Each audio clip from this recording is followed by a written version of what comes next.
todos estejam bem. Vamos para mais um webinar aí em conjunto da Uniesos com a Sonari. Quem vai dar aula hoje é o professor Gadelha, que é o coordenador da é, Uniesos.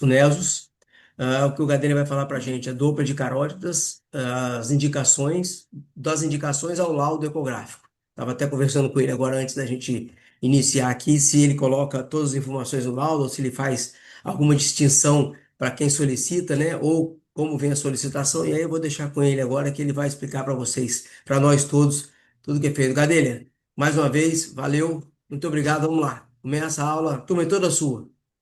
Estou aqui para Obrigado, aprender agora com Coridon. você. Obrigado, Coridon. Boa noite a todos. É um assunto muito bom esse, interessante, né? Quem faz dupla de carotas se diferencia.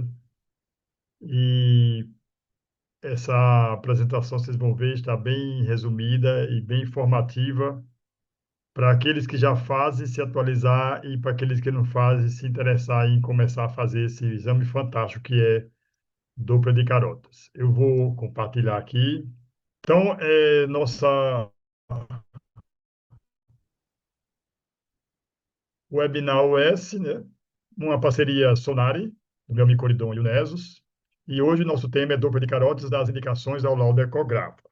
Para quem não me conhece, sou Antônio Gadelha. Eu sou, como ele falou, coordenador da Unesos, sou professor da Universidade Federal aqui em Campina Grande. E eu fico lá na radiologia com os alunos e os residentes. Então, vamos lá.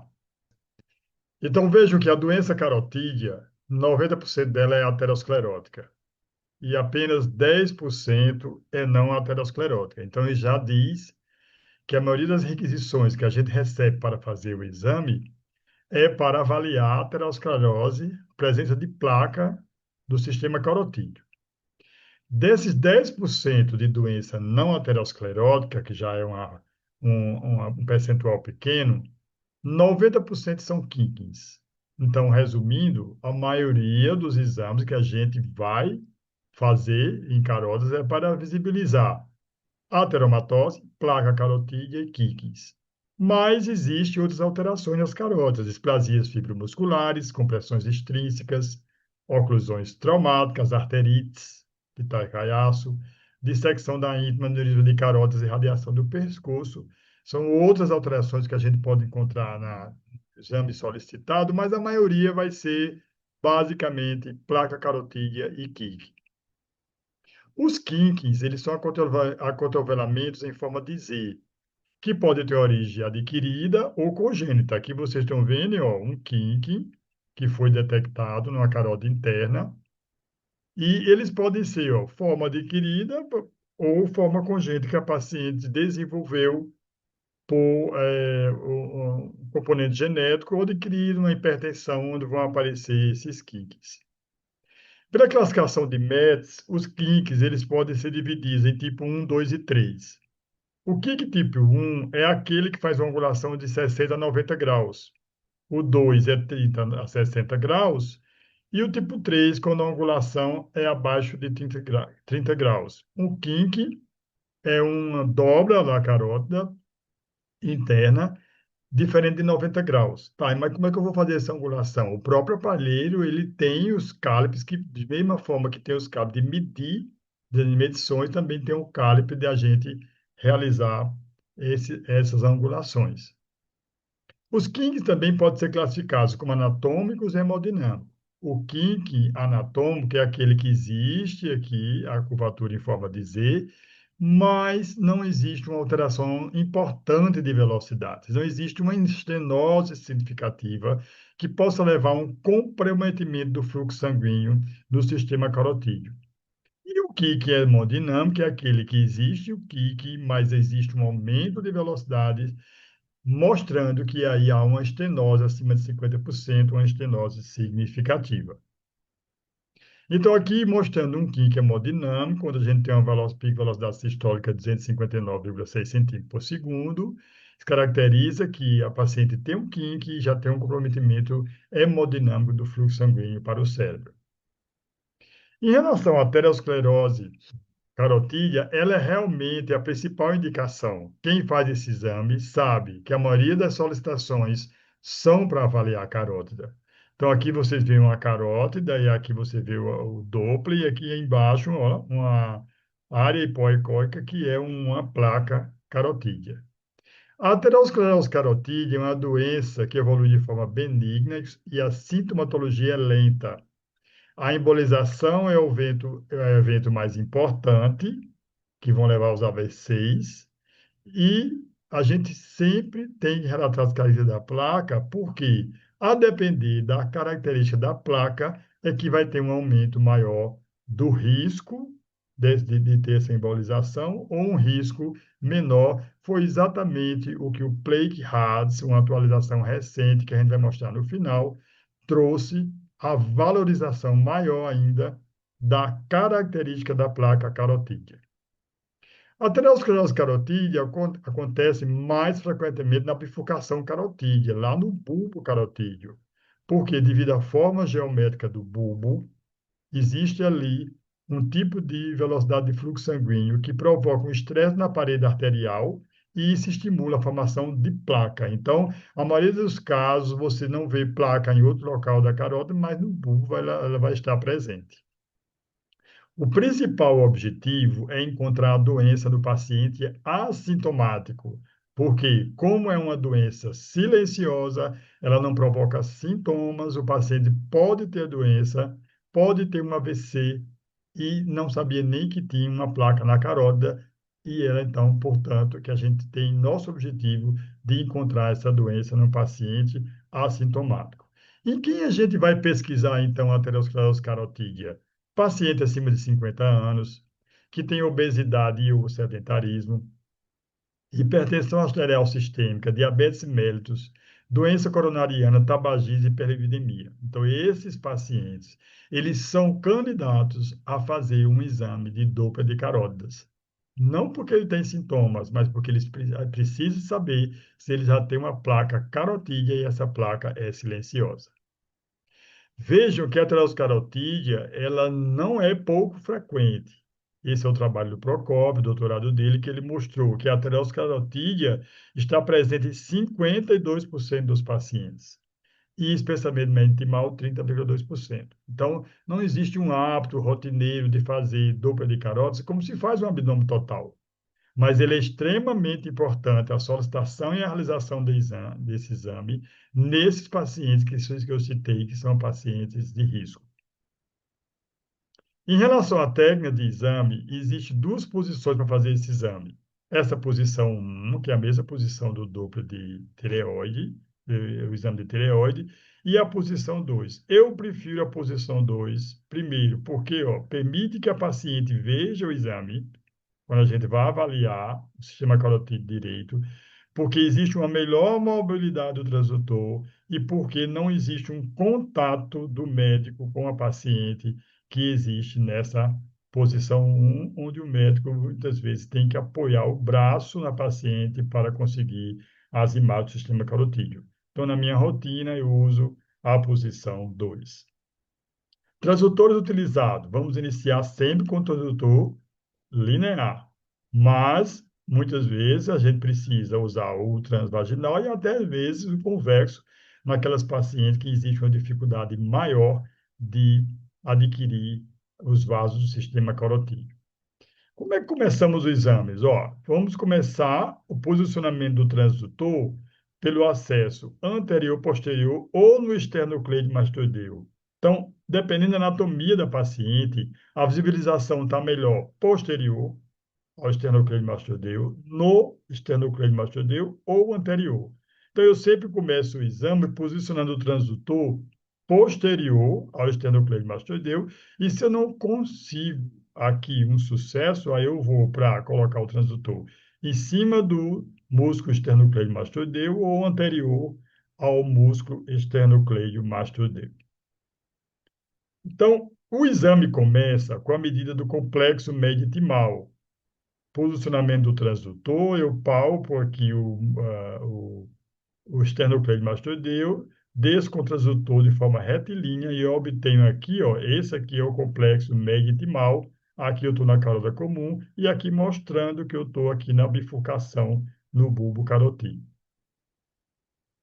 A medida da espessura do complexo mesenquimal nas carotas é um marcador precoce em processo de aterosclerose subclínica e também é utilizado para determinar o risco cardiovascular do paciente. Então, respondendo essa pergunta, por que medir o complexo mesenquimal?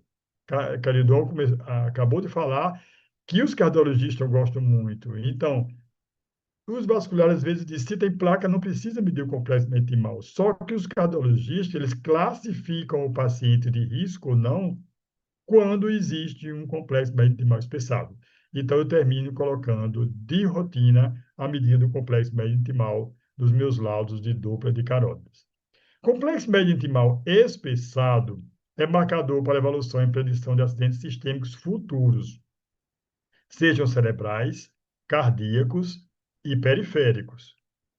Como é que a gente mede? Ó, transdutor perpendicular ao vaso em relação ao esternocleidomastoideu, e aí eu vou obter essa imagem. Vejo essa imagem aqui, a carótida comum, aqui está o complexo mesenquimal, ele tem que ser medido na bifurcação carotídea, por isso que na minha imagem eu tenho que mostrar aqui o bulbo carotídeo, mostrando que eu estou exatamente na bifurcação, no local correto de medir o complexo mesenquimal. O complexo mesenquimal é formado de duas linhas, a média, que é a muscular, e a íntima, que é o endotélio. Então, aqui das duas linhas, ó, uma hipoecóica e uma hiperecóica, isso aqui é o complexo mesenquimal. Quais são as orientações para medir o complexo mesenquimal? Modo B, corte longitudinal da carótida comum e bifurcação carotídea, mostrando aqui na foto. Uma profundidade entre 3 e 4 centímetros e não se deve usar zoom, muito zoom, porque o zoom vai atrapalhar a medida.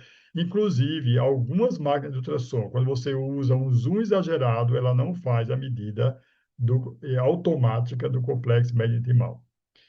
Localização tem que ser medida a 1 centímetro na bifurcação, na parede posterior das carotidas comuns direita e esquerda, e a medida tem que ser de forma automática. Os equipamentos modernos, todos eles fazem essa medida do complexo mesenquimal automático. Você aperta o botão e o aparelho já desenha aqui automaticamente a medida do complexo mesenquimal. Tá, mas se eu não tenho um aparelho moderno, se não mede automático, eu vou deixar de fazer carótida? Não, você pode fazer manual. Quando fizer manual, tenha o cuidado da colocação exata dos calibres, de forma que esses calibres abracem a estrutura, abracem o complexo mesenquimal, as duas camadas, a média muscular e e a íntima, que é o endotélio. O que se recomenda é que quem não tem esse aparelho que mede automaticamente o complexo mesenquimal, que se realize 5 medidas de cada lado, obtendo o valor médio, realmente dá mais trabalho, é melhor tentar adquirir um aparelho que meça esse complexo mesenquimal de forma automática. Isso é o consenso do Mannheim, que orienta que o complexo mesenquimal tem que ser medido a uma distância, ó, aqui uma distância de 10 milímetros. Os aparelhos de ultrassom, quando mede automático, ele já mede essa distância. Então, quando eu abrir a caixinha aqui do complexo mesenquimal para medir, eu tenho que ter pelo menos aqui 10 milímetros de distância. Tem que ser medido na bifurcação carotídea, como eu já falei, e não pode ser medido onde tem placa carotídea. Tem que ser fora da placa carotídea. E como é que eu vou reconhecer que o paciente tem ou não um complexo mesenquimal espessado? Nem todos os pacientes têm a mesma medida do complexo mesenquimal. E se muda de sexo, de idade. E existem tabelas descritas na internet que a gente pode consultar a idade, o sexo e a raça. Então, veja aqui, ó, tem a ELSA Brasil, a Mesa de Fosso e a CAPS. Quando é que a gente vai considerar? Porque quando a máquina mede o complexo mesenquimal, ele dá os percentis. E a gente vai considerar espessamento mesenquimal quando o percentil é maior do que 75%. Então, essas são as tabelas descritas na internet e nós aqui fizemos um trabalho na medida do complexo mesenquimal em pacientes de 30 a 89 anos do sexo masculino e feminino. E nós aqui, ó, construímos nossa tabela. Nos meus laudos, agora, eu deixei de usar o que está descrito na literatura e para fazer os nossos pontos de corte, onde a gente estudou o percentil 25, 50, 75 e 90.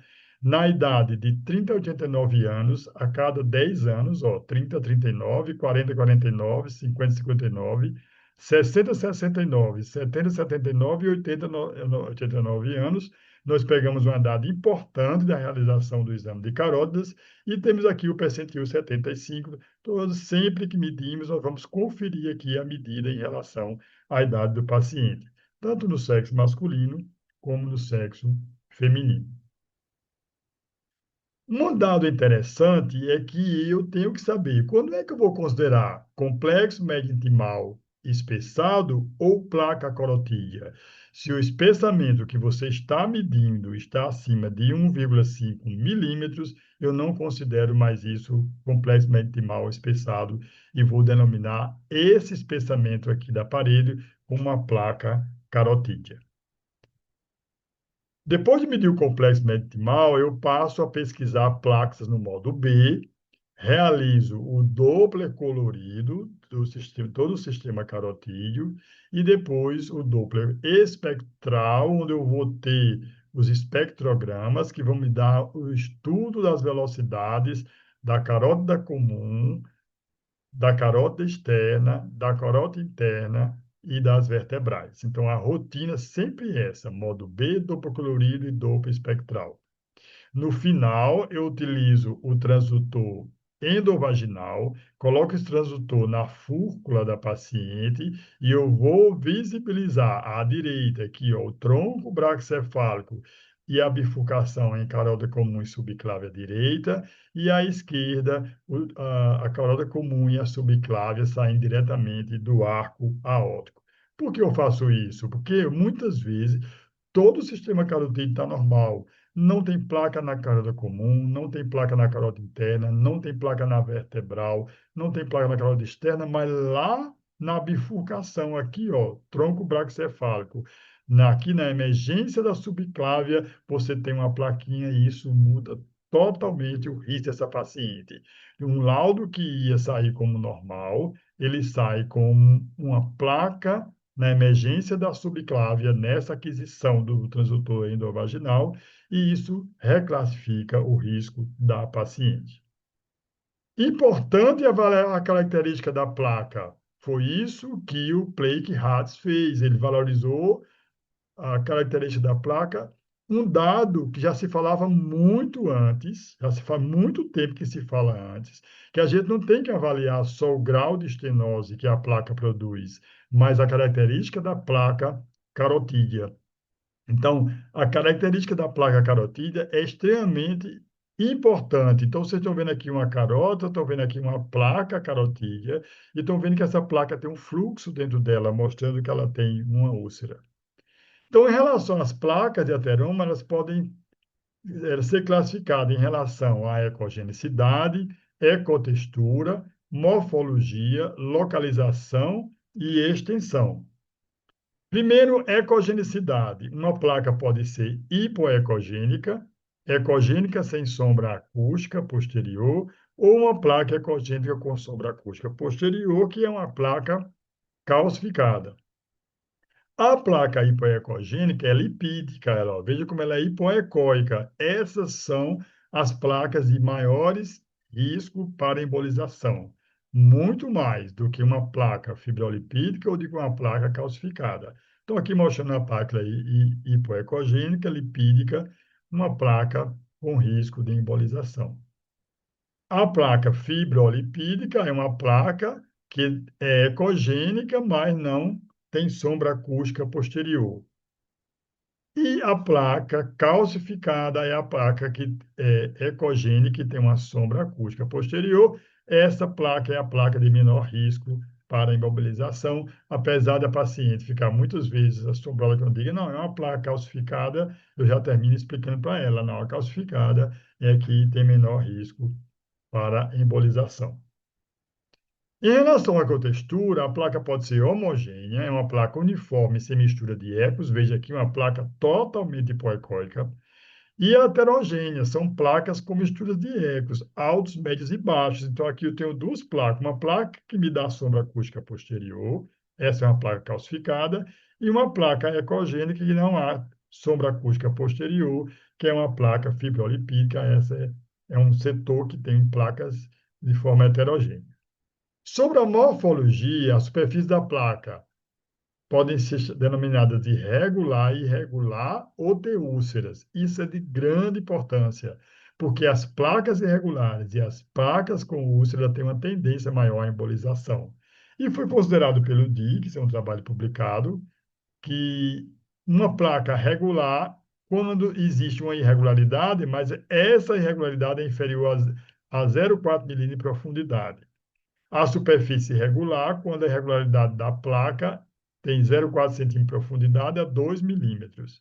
E quando tem úlcera, de depressão superior a 2 milímetros de profundidade, quando tem úlcera, o risco de embolização é maior.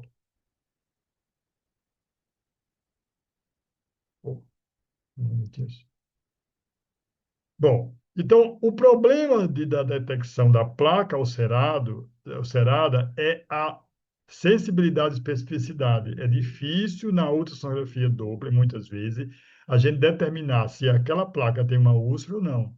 Vejo a sensibilidade para a detecção de uma placa ulcerada no Doppler de carótidas. Olha como é variável, 33% a 67%. Especificidade, 31% a 84%. Então, o problema de você dizer que tem uma placa ulcerada ou não na ultrassom Doppler é mais difícil do que na ressonância magnética, por exemplo. Então, quais são as dicas para a detecção de placas ulceradas no ultrassom Doppler? Se existe uma cavidade dentro de uma placa, se as cavidades são marginadas ou se tem fluxo sanguíneo dentro da cavidade, aqui uma placa carotídea que tenha um fluxo sanguíneo dentro da placa. Outro dado interessante é a gente dizer a localização. Isso enriquece o seu laudo, porque o vascular que pega aquele exame vai localizar exatamente na visão dele, na visão sua que você escreveu, onde está a placa.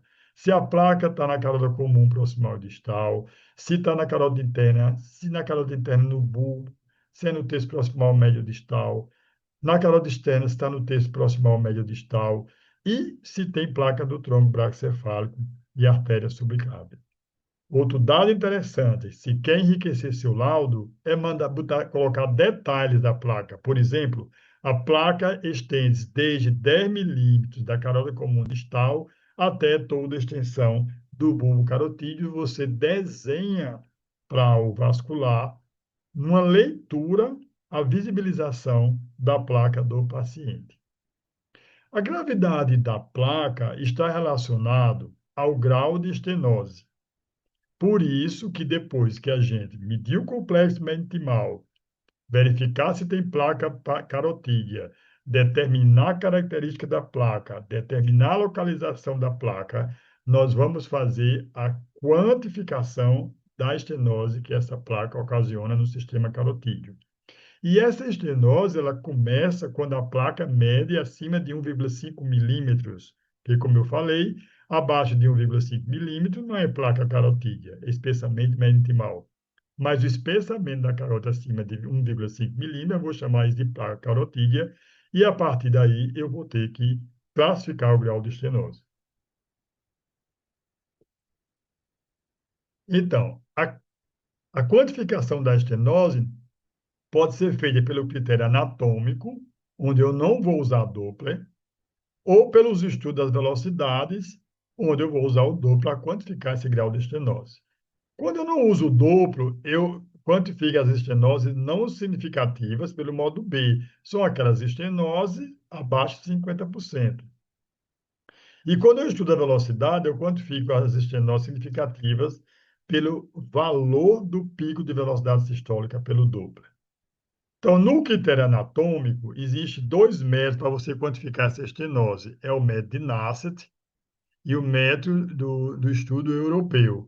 Vejam que o Nassett, ele é mais antigo, ele foi mais usado, inclusive o Blake Hades utilizou o Nassett, e o estudo europeu, ele veio posteriormente ao Nassett. Como é que é feito o Nassett? Olha o Nassett, ele pega o diâmetro da carótida interna, onde não tem placa, ele diminui pela parte pévea da carótida interna, onde está a placa, e divide novamente pela parte da carótida interna onde não tem placa.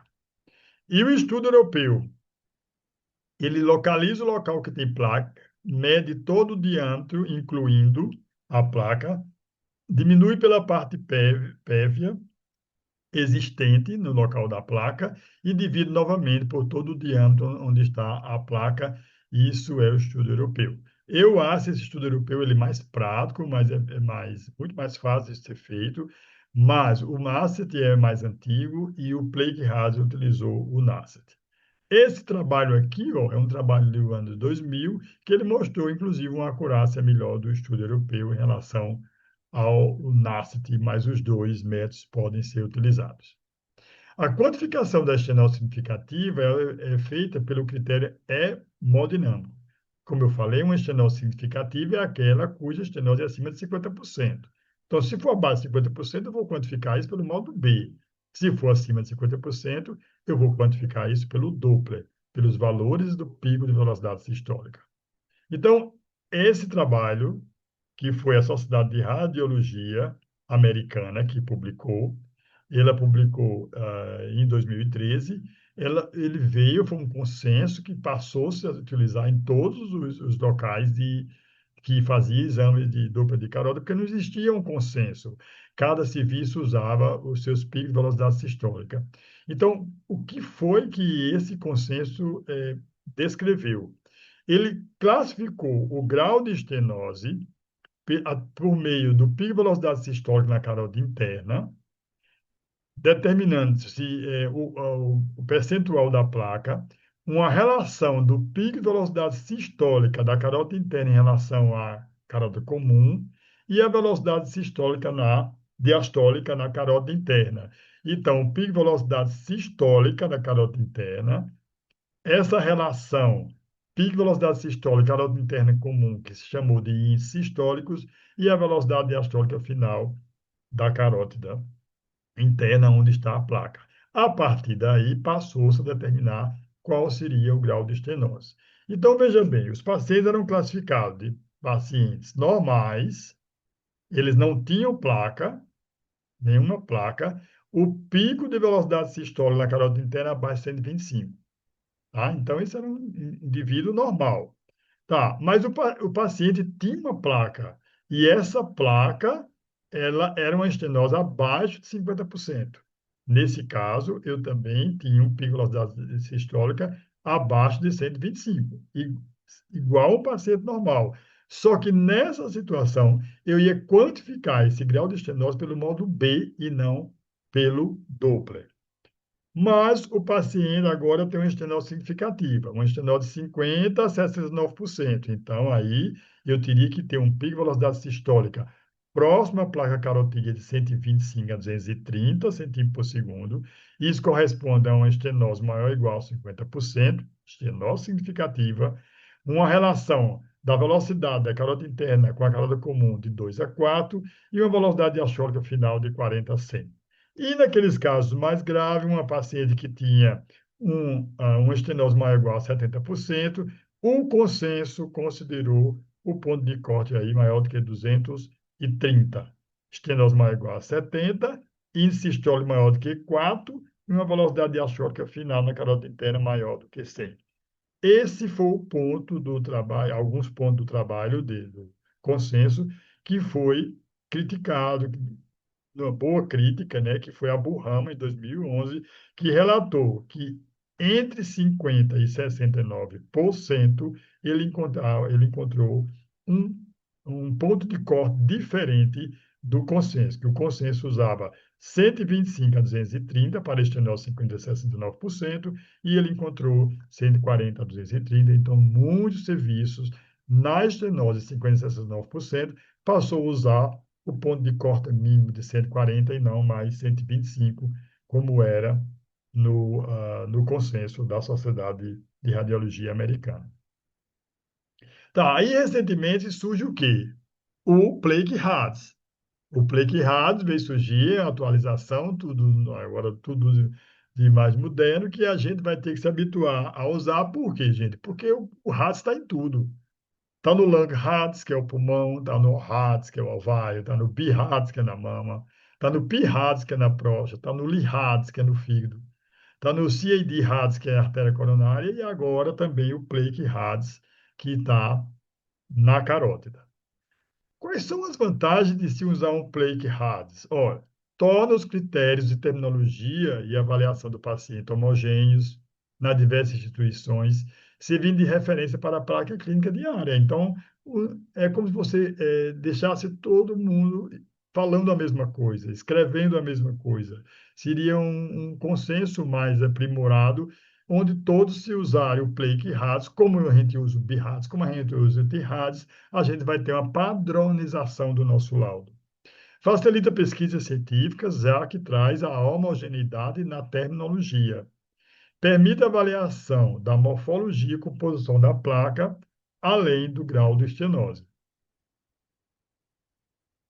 Então, o Plaque HADS veio trazer essas vantagens de uniformização das condutas.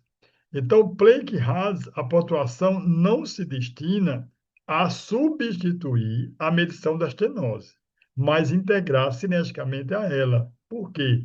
Porque o Plaque HADS não veio substituir o consenso que quantifica a estenose. O Plaque HADS, ele veio somar essa quantificação da estenose, porque o Plague Hazard se preocupou mais com a característica da placa e não com o grau de estenose, que já tinha sido determinado lá no consenso da Sociedade de Radiologia Americana. Quais são, para nós que fazemos ultrassom Doppler, o que dificulta um pouco? Porque o Plaque Radix também inclui ressonância magnética, tomografia. Isso dificulta pacientes que moram em cidades que não têm ressonância, que não têm tomografia, que só têm ultrassonografia e Doppler. Essa é uma desvantagem, assim, entre aspas, do Plaque Radix, onde o médico que está lá numa cidade pequena, que faz ultrassonografia Doppler de carótidas, mas lá não tem ressonância, não tem tomografia. Se tiver uma dúvida importante que tenha que fazer uma ressonância, ele não vai ter esse exame lá disponível. De toda forma, nós temos que aprender a usar o Plaque Radix na ultrassonografia e Doppler. Isso é de extrema importância e a partir de agora a gente tem que ter conhecimento porque a gente precisa se atualizar. Então, o Plaque Radix divide-se em 4 categorias: o Radix 1, o Radix 2, o Radix 3 e o Radix 4. O Radix 3 se divide em 3A, 3B e 3C. E o Radix 4 em 4A, 4B e 4C. Então, o que é um Plaque Radix 1? É aquele sistema carotídeo normal. Não tem placa na cauda comum, não tem placa na cauda interna, não tem placa na cauda externa. É um, é um exame normal de dobra de carotas. O que é o Plex RAS 2? Nesse caso, já tem uma placa carotídea, mas o espessamento da parede é abaixo de 3 milímetros. No Plex RAS 2 tem uma placa, lembram, repetindo, porque eu vou considerar a placa acima de 1,5 milímetros. Essa placa é abaixo de 3 milímetros, mas a placa não é complicada. A placa não tem ulceração. Isso é o Plex RAS 2. E o que seria uma placa complicada? É uma placa que tem hemorragia dentro da placa, é uma placa que tem ruptura da cápsula fibrosa que envolve a placa, ou uma placa que provoca um rompimento aí que você vai encontrar um trombo interluminal no lumen do sistema carotídeo. Então, o plaque radioso, ó, espessamento da parede abaixo de 3 milímetros, pequeno núcleo necrótico rico em lipídio, pequeno núcleo necrótico associado a uma calcificação, ela pode ser totalmente classificada. Lembrar que o que caracteriza bem é o Plaque Radix 2 é não ser uma placa complicada e ter um espessamento da parede abaixo de 3 milímetros. Então, vejam que do Plaque Radix 2 não há hemorragia intraplaca, não há ruptura da cápsula fibrosa e não há trombo interluminal.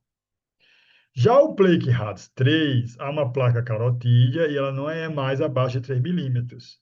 Se o espessamento mede maior ou igual a 3 milímetros, então você não vai mais classificar essa placa como Plaque Radix 2 e vai classificar como Plaque Radix 3. O Plaque Radix 3 se divide em 3A, 3B e 3C. O Plaque Radix 3A, você tem uma placa carotídea, você tem um núcleo necrótico rico em lipídio moderado a grande, mas você tem uma placa fibrosa. A placa fibrosa é espessa. Ela mede de dois milímetros acima, a placa fibrosa. No Plaque Hadis 3B, tem um núcleo eclógico rico em lipídio moderado a grande, mas a placa que era grossa vai ficando fina, vai chegando a ter 1 milímetro. Então, ela vai ficando fina e ela vai tendo um risco mais de rompimento. E o Plaque Hadis 3C, a placa é ulcerada. A cápsula fibrosa rompe-se. Você vai encontrar uma cápsula, uma placa ulcerada, como mostra aí na figura, independente da espessura da sua parede. E o Plaque Hadis 4? O Plaque Hadis 4 é aquele que tem a placa complicada. O que determina o Plague Hadis 4 é a hemorragia intraplaca. Se tem uma hemorragia dentro da placa, se não é uma placa mais uniforme, se você encontra uma úlcera dentro da placa, isso aí já passa a ser Plague Hadis 4. Ele também divide-se em Plague Hadis 4A, 4B e 4C. O Plague Hadis 4A é quando tem uma hemorragia intraplaca. O Plaque Hadis 4B, quando tem hemorragia da placa, a placa fibrosa rompe. E o Plaque Hadis C é quando é um estado mais grave, que rompeu, o conteúdo saiu para o lume do sistema carotídeo e você encontra um trombo intraluminal. Então, aqui mostrando, ó, aqui eu encontrei uma placa, encontrei uma úlcera com fluxo dentro da placa, então eu já considero essa placa como um Plaque Hadis 4, e como ela aí não tem uma ruptura da cápsula, né, então aí é o Plaque Hadis 4A. Então, 4A com hemorragia intraplaca. E o mais interessante do Plaque Hadis é que, baseado no grau que você classifica desse Plaque Hadis, é que você vai atribuir o risco de um evento cerebrovascular, tá? Então, o Plaque Hadis 1 é o quê? Não tem placa, então o risco é ausente. Não existe risco se não tem placa. O Plaque Hadis 2, o risco é baixo. O Plaque Hadis 3 é um risco moderado e o Plaque Hadis 4 é um risco alto. Então, isso é a atualização, a gente tem que se habituar, aprender, estudar e aí, analisar e colocar no nosso laudo. Uma coisa interessante é que algumas vezes no Plaque Hadis 4, você distinguir se tem hemorragia intraplaca, você distinguir se tem uma úlcera, você distinguir que a placa está rota, se você não conseguir determinar isso no ultrassom duplo, infelizmente, essa paciente tem que ser complementada com a realização de uma ressonância magnética. Então é isso aí, gente. Aqui é homenagem a Campina Grande, hoje é 1º de junho. Abertura aqui, abertura não, abertura é quarta-feira, Coridão, mas aqui, mês de junho para nós é como se fosse o Natal, o Ano Novo, e o clima na cidade já está começando no maior São João do mundo. Obrigado, a gente está à disposição para as discussões aqui desse assunto tão interessante. Deixa eu descompartilhar aqui. Gadelha, parabéns, a aula absolutamente. Eu tinha anotado um monte de coisa, mas você esgotou o tema, você não deixou muita coisa para eu falar, não, tá? Mas eu tenho. Ó, eu convidei para participar junto com a gente o nosso professor na Sonari, Luiz Lobato. É ele Oba, que dá o módulo de carótida, de vertebrais, para a gente. E eu quero convidar ele a participar aí da discussão, com a sua autorização. Eu pedi a sua autorização antes, claro, é você um me prazer. deixou convidá-lo, além de um grande amigo, é um grande profissional. Eu fiquei com uma dúvida. O espessamento da média, do complexo médio intimal exatamente depois do Plaque Hadis, que eu fiquei na dúvida. Isoladamente, ele é considerado um fator de risco para doença cardiovascular ou ele precisa ter outros fatores de risco? Por exemplo, paciente com histórico familiar de doença cardiovascular, paciente parente de 1º grau, doença autoimune, abaixo de 60 anos, mas com dois fatores de risco, ou hipercolesterolemia, ou eu considero fator de risco já direto, se ele tem um espessamento. O que se fala é o seguinte: quem gosta muito de complexo mental é cardiologista. Eu estou Os perguntando cardiologistas, exatamente por isso. Os cardiologistas, eles têm uma classificação que eles fazem numa consulta do paciente, onde eles vão colocando pontuações e eles vão classificando esse paciente de baixo risco, de médio risco, de alto risco para uma doença cardiovascular. Então, o espessamento mentimal é uma das variáveis que ele utiliza, dentre outras que ele utiliza, né? Pressão arterial alta, né? História familiar. Então, o complexo mentimal, se tiver placa, não tem nenhum valor assim de embolização.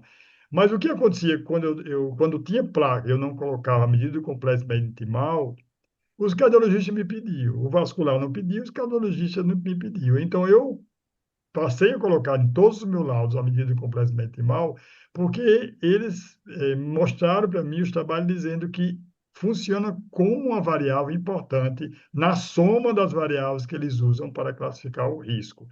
Então, não é só o complexo intimal que vai determinar o risco, né? Tem outras variáveis que vai ser utilizadas junto com o complexo intimal para determinar o risco desse paciente.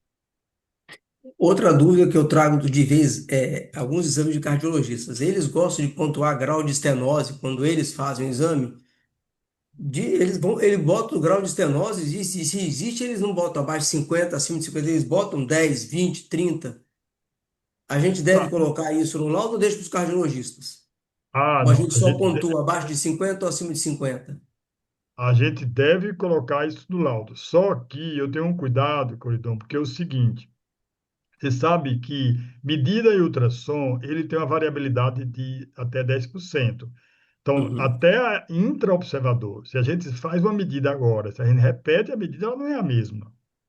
Então, o que acontecia muitas vezes é que quem colocar exatamente o grau de estenose vai correr risco de dizer assim: ah, minha placa aumentou, minha placa diminuiu, porque o cara deu, como vamos supor, uma estenose de 26%. Aí com 10% já deu 28. Aí depois deu 25, que na realidade foi uma variabilidade que aconteceu nas medidas, que o paciente disse, doutor, cada exame meu tem uma estenose diferente da outra. Eu não consigo entender isso. Então, o que é que eu fiz para acabar com esse problema? Então, eu sempre coloco a teromatose discreta, abaixo de 20%, a traumatose moderada acima de 20% e a traumatose significativa acima de 50%, que eu vou estudar as velocidades. Então, eu coloco assim, ó, a traumatose moderada acima de 20 e menor do que 50. Eu boto entre parênteses, acima de 20 e menor de 50.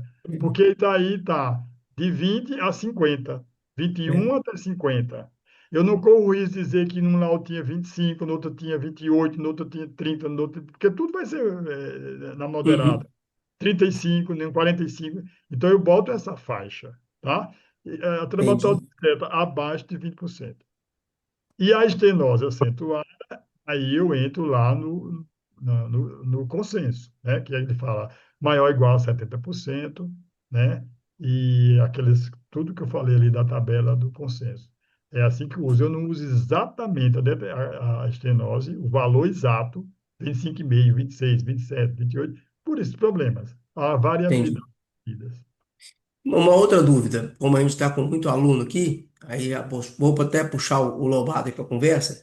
Uhum. É comum quando a gente está começando, a gente está aprendendo, eu nem faço mais carótese, mas quando a gente está aprendendo, a gente achar sempre na bifurcação, logo depois da bifurcação, ou na bifurcação, tenha sempre um espessamento, porque a parede ali parece um pouco mais espessa pela angulação dela e pelo fluxo ser mais intenso ali, né? Toda hora que o fluxo passa por ali, na sístole, a pancada ali é maior. Não para nós aí que não somos experts, como você e o Lobato, evitarmos esse pitfall, que é uma coisa comum em quem está começando a fazer o exame, achar que sempre ele tem um espessamento. Eu estou enganado ou realmente isso acontece? Esse pitfall pode acontecer? Esse pitfall pode acontecer dependendo da angulação que você está com o seu transdutor. Então, o ideal é deixar a imagem a mais retilínea possível para que você possa medir esse espessamento e para você possa classificar se existe placa ou não, baseado no consenso de Manheim que a gente usa maior do que 1,5 milímetros. Então, você pode ter aí, se você angular muito o seu bulbo carotídeo, a sua aquisição, se você não deixar esse bulbo em retilíneo, você pode ter uma classificação aí de placa que não é. Alguns pacientes começam a ter um espessamento ali no, mas eu só considero, baseado no consenso de Mannaia, quando esse espessamento está acima de 1,5 milímetros. Lobato, vamos lá. Professor Antônio, ei, professor Antônio e Coridon, boa noite, pessoal, tudo bem? Boa Boa noite, noite. Lobato. Prazer, rapaz, bem-vindo, viu? Prazer Ótimo. é meu, uma honra. Nossa, bom demais. Professor, eu anotei aqui um montão de dúvida aqui, aí Coridon já foi perguntando aqui, entrando no meio do caminho. Então, Coridon é terrível, não tem jeito não. Deixa eu perguntar. Uma coisa que a gente estava falando do ângulo ali do bulbo, vale reforçar também aquela questão da gente fazer, né? De fazer a medida próxima de 1 centímetro, com o bulbo incluindo na imagem, num ponto que normalmente acontece daí que o Coridon estava falando, né? Porque você pega aquela angulação do bulbo saindo da carótida comum e fica um virado para um lado, outro para o outro. Então, Sim.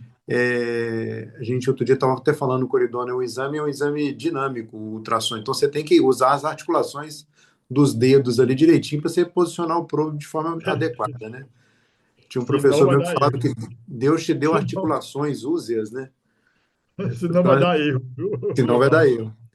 Eu anotei aqui umas dúvidas que eu queria voltar naquela questão de trás para frente, do plaque RADS, porque eu recentemente tive mais contato com cardiologia, com score de cálcio, de coronária e tudo mais, e os cardiologistas, eles ficam bem nessa direção mesmo agora, né?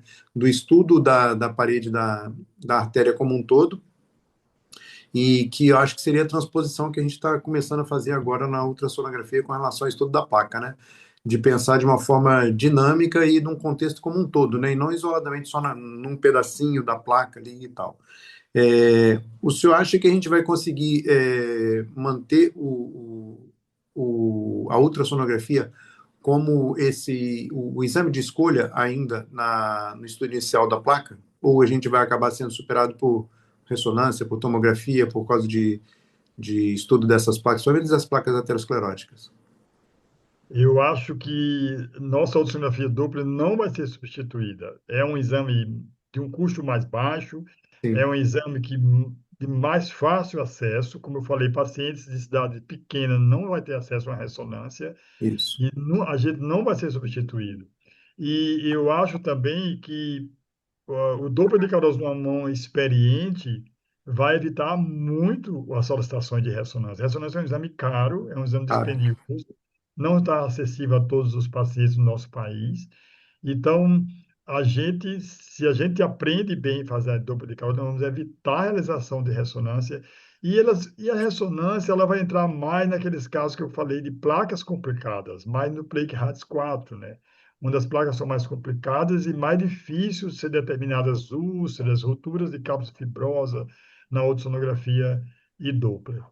Acho que tem a sua importância, a ressonância magnética e a tomografia, até então que o Plague Hards colocou, né, no Plague Hards, mas eu acho que ela não vai substituir nosso exame. Então, quem quer aprender, aprenda, que vale a tá, né?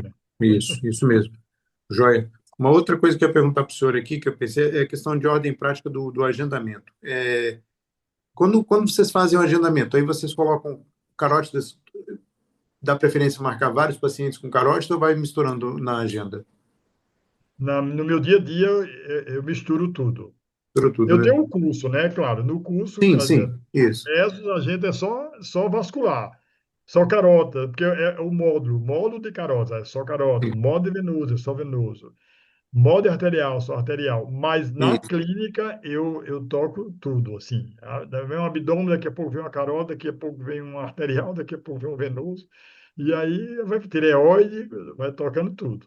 E, É, e, e aí, nesses daí, lá, e voltando agora, indo lá para o início, nos kinkings, por exemplo, aí o senhor mede a angulação em todos ou só nos hemodinamicamente significativos? eu meço a angulação em todos. Em todos, né? Primeiro eu preciso determinar se é só uma curvatura ou se é kick, né? Entendi. Eu tenho que ter uma curvatura diferente de 90 graus. Então, às vezes é só uma dobrazinha ali da carótida interna que Uhum. não é classificado como kink. Então, em todos os casos, eu faço a medida da angulação, sim, e classifico, né? De grau 1, grau 2 e 3. É. Eu, como Pela sou. classificação de metros. Pois não. Entendi. Eu, Eu, como sou vascular, então eu realmente, assim, eu confesso que eu passei muito tempo passando direto, olhando para ver se tinha placa. Se tinha placa, eu ia direto para medir a placa, não fazia a avaliação do espessamento nem nada. Isso há mais tempo para trás, né? E agora a gente fica valorizando muito a questão do espessamento, principalmente com a demanda dos cardiologistas. O, da prática do cardiologista aí com vocês, eles têm solicitado muito exame ou têm diminuído muito a solicitação de carótida? eu acho ainda, a pergunta ótima é essa, Lobato. Eu acho o exame ainda muito subestimado. Isso. Eu acho que não existe, como eu falei, não existe uma rotina de solicitação, como existe, por exemplo, do abdômen total. Então, Sim, o paciente tem acima de 50 anos, é um paciente que tem hiperlipidemia, o exame não é solicitado. Então, se pede abdômen isso. total, se pede esteira, se pede muitas coisas, bateria de sangue, e a carota fica de fora. Eu acho ainda que é um exame ainda negligenciado, muito É, negligenciado, porque não se avalia o risco, e além de não se avaliar o risco para realizar o exame, não solicita o dobro de carótidas. Então, eu tenho pacientes que chegam, que nunca fizeram um exame de carótidas, tem 70 anos, nunca fez um exame de carótidas, você vai lá, está cheio de placa. Porque como a sim, doença é silenciosa, ela não dá sintoma, o cara vai ficando com essa placa lá e não sabe que tem, vai né? deixando. Isso. Eu acho negligenciado. Eu acho que ele devia fazer parte da rotina, não para todas as pacientes. Mas para aquela lista de pacientes que eu mostrei ali, acima de 50 anos, com hipertensão, com obesidade, com hiperlipidemia, tabagistas, com diabetes, esses pacientes deviam ser triados e solicitados rotineiramente um exame de carótida para avaliar se tem ou não placa carotídea. Concordo. É, o cardiologista pede pouco mesmo. Eu concordo também. Pede. E eu confesso que Mas meu cérebro inverteu naquela hora de fazer o acesso cranial. Eu não consigo, já tentei umas duas vezes, mas eu não dou conta, não. Meu cérebro acho que inverte o coisa tudo de tentar fazer o corpo por cima. Não sei se o corredor consegue, né? Mas eu só Ali os. é rapaz, tudo o contrário. Inclusive, quem, todo exame meu, eu faço o desenho. Aí, quando eu vou desenhar, eu coloco a figura de cabeça para baixo também, porque eu estou trabalhando. quem espeta feto faz qualquer coisa de qualquer jeito, pô. Acha, né? Quem espeta Acha, né? feto, Acha. tacos, tu acha. Eu Deixa eu perguntar, prefiro, vocês não acham que. eu aprendi assim, né? Boa. Eu aprendi dobra de caroço em Ribeirão Preto com o meu pai da caroça que foi Procopio de Freitas. Depois eu fiz pós-doutorado na USP, na radiologia da USP.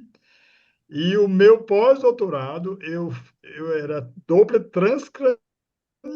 Eu fiz dupla Transcraniano. transcraniana. Meu pós-doutorado foi dupla transcraniana em paciente epiléptico. Só que a prévia do exame era dupla de carotas. Aí algumas pessoas lá faziam assim, como fosse tireoide, que os radiologistas alguns faziam, eu digo, olha, eu não vou fazer aqui, não, eu fazia assim. O que aconteceu é que muitos residentes que rodavam ali, que olhavam, passaram a fazer com essa metodologia de virada. Eu acho melhor, eu acho mais prático, até que o dobro transcraniano eu pegava o paciente invertido. E é só virar o raciocínio, viu, Lobato? O bom é que você não descansa o braço em cima do paciente. Eu acho É, que tem isso isso também. Ou então é fica segurando o fundamental. braço ali para não descansar, né? Com dor no Ou Cara, braço. então você ó, lesa, ou então lesa seu ombro, É, né? o braço. Segurando o braço alto vai lesar o é ombro, só né? insistir. É só insistir em fazer. Só É insistir em bom, você fazer. tem apoio, É. você tem mobilidade, você pode apoiar seu braço na mesa de exame, não no paciente. É uma metodologia totalmente muito melhor, eu acho Eu, muito melhor. eu consegui treinar a cardiologista pediatra que trabalha comigo para fazer ecocardiografia com a mão direita. Consegui fazer um Pronto, cardiologista olha fazer aí. isso. Pô, Tá fica vendo? tranquilo.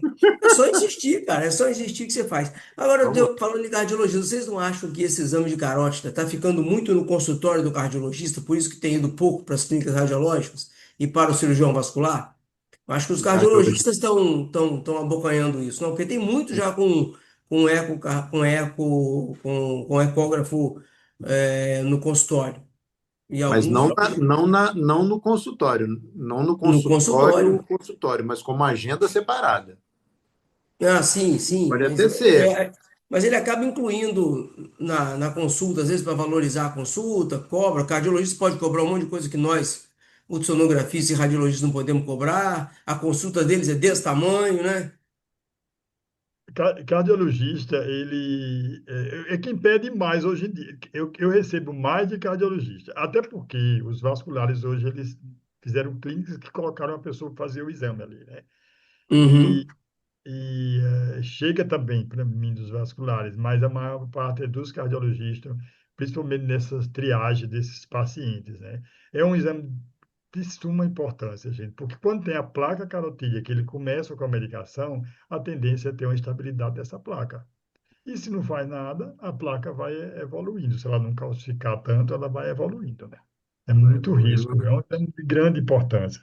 Eu É. acho que deveria ter mais solicitações desse exame, mais solicitações. É um exame de risco alto, né? Tanto exame que é solicitado de abdômen, né? Um paciente não tem nada, e por que não incluir o Doppler de carótidas, né? Eu tenho a sensação de que não faz tanto, não, Coridon. No, no, É. no consultório, assim como a gente vascular faz muito Doppler venoso e Doppler arterial de membro, tipo assim, proporcionalmente, eu não acredito que a cardiologia faça tanto exame. Acho que eles não estão solicitando mesmo Doppler de carótida. Não Pode acho que ser. é realização no consultório, não. Acho É. pouco, acho que pede os exames de sangue, pede esteira, pede o eco, né? Mas não E eu pede acho o. interessante que tem uma incoerência, né? Porque existe uma preocupação enorme hoje na cardiologia, principalmente no paciente coronariopata, de reduzir o LDL para abaixo de 70. Em alguns protocolos eles vão até abaixo de 50, paciente com stent e tudo mais. E um exame fácil de monitorar, para a gente poder monitorar a redução de tamanho de placa, de reduzir também de depósito de gordura, é o Doppler de carótida. Não invasivo, rápido, fácil. E Exatamente. eles não solicitam, realmente. E outra coisa, Lobato, se você faz tanto exame de abdômen, que a gente faz muito exame de abdômen, né? Aquele Sim. exame de revisão dessas coisas. Se Uhum. você encontra um paciente que tem tendência a ter ateromatose na aorta, ele também tem risco de ter na carótida Isso, e ter na isso, coronária, isso. né? Então, quem tem ateromatose aórtica, eu entendo que deveria fazer um dobro de carótidas e devia pensar o risco dele ter também aí uma placa na coronária, né? O coronário. Depender dos outros fatores, né? Só, como eu disse, não é só complexamente mal espessado, tem outros fatores, né? Hipertensão, idade, diabetes, Sim, tabagismo. beleza. Pessoal, eu postei no chat um link para o Plaque Hades. Ah, mas Tá? Como eu tinha um Uma link pergunta, aqui, Lobato e eu Coridon, vocês já estão usando o Plaque Hades no laudo? Não. não, Eu não eu comecei não. ainda, eu também não comecei ainda não, mas eu estou com vontade de já começar a Não colocar. tenho lido bastante exatamente por causa disso, porque eu acho que é uma questão de coerência também, principalmente por causa desses avanços de insuficiência coronariana. Então, e as outras clássicas, todos os outros RADs, né? Então, assim, essa questão da padronização, você torna o exame que é examinador dependente menos examinador dependente, né? Você vai ter um linguajar Sim, comum, né? Mas eu sim, não uso, não. Atualmente, não.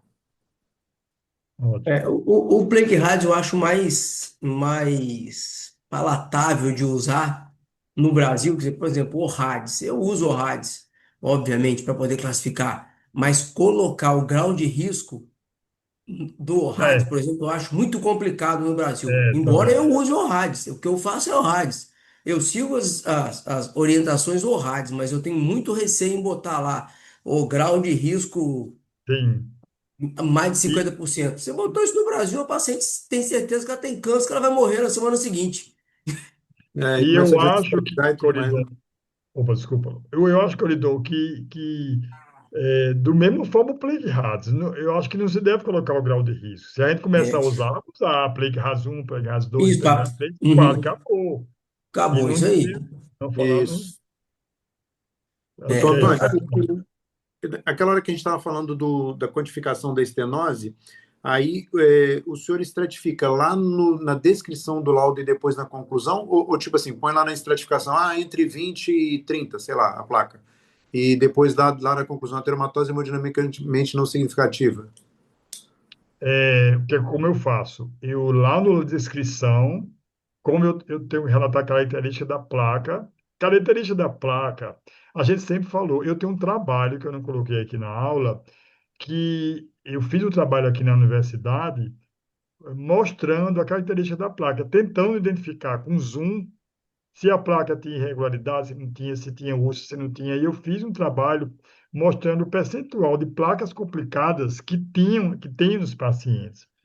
Então, essa característica da placa, a gente sempre valorizou. Então, o que é que eu faço? Eu descrevo a placa, visibiliza-se placa hipoecogênica, de bordos regulares, aderente à parede vascular, sem ulceração, eu descrevo tudo isso, tá?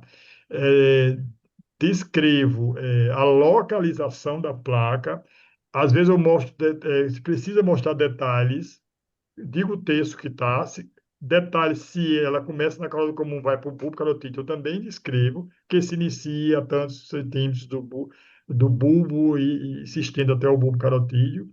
Aí, no final, eu abro um parêntese e boto estenose maior do que 20 e menor de 50, fecho o parênteses. Quando eu descrevo a placa, eu já boto no parênteses ali o grau de estenose, tá? Entendi. Aí, lá na conclusão, aí eu descrevo ateromatose discreta do carotídeo, Ah, tá. ateromatose moderada ou estenose significativa, né? Ótimo. Isso é lá na conclusão. Então, os detalhes dos números eu coloco lá Então, na descrição.